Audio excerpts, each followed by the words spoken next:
लगे छै अपने सबके मिथिला संस्कार पर स्वागत करे छी। एकटा होली दै छी से सुनू। वृंदावन कान्हा दधि लूटे, वृंदावन हो वृंदावन हो वृंदावन हो वृंदावन हो वृंदावन कान्हा दधि लूटे वृंदावन।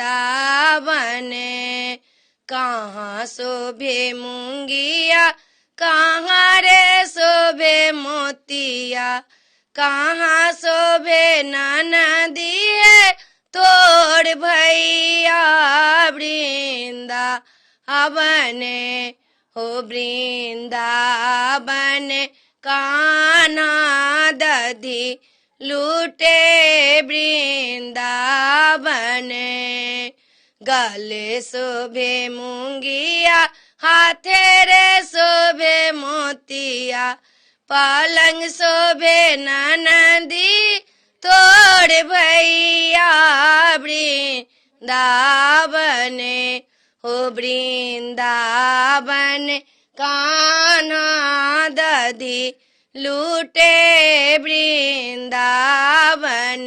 टूटी गेले मूंगिया हराए गेले मोतिया, रूसी रहले नाना दिहे तोड़ भैया वृंदावन हो वृंदावन कान्हा दधि लूटे वृंदावन।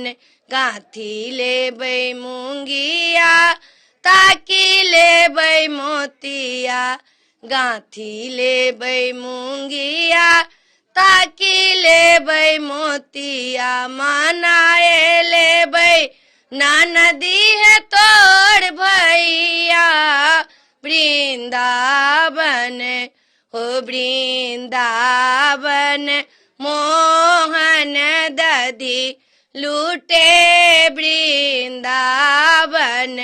किनिका के भी जाए पियरा पीताम्बर, किनिका के भी जाए चिरचोली वृंदावन हो वृंदावन कान्हा दधि लूटे वृंदावन। राधा रानी के भी जाए कृष्ण जी के भी जाए पियरा पीताम्बर, राधा रानी के भी जाए चिरचोली वृंदावन हो वृंदावन कान्हा दधि लूटे वृंदावन हो वृंदावन हो वृंदावन हो वृंदावन। मोहन दधि लूटे वृंदावन। वीडियो में अच्छा लग अपने सबके ई होली निक लागत तो चैनल के सब्सक्राइब करो नहीं बिसरबे, लाइक करो नहीं बिसरबे, कहो के नहीं बिसरबे। जय मिथिला, जय माता जी।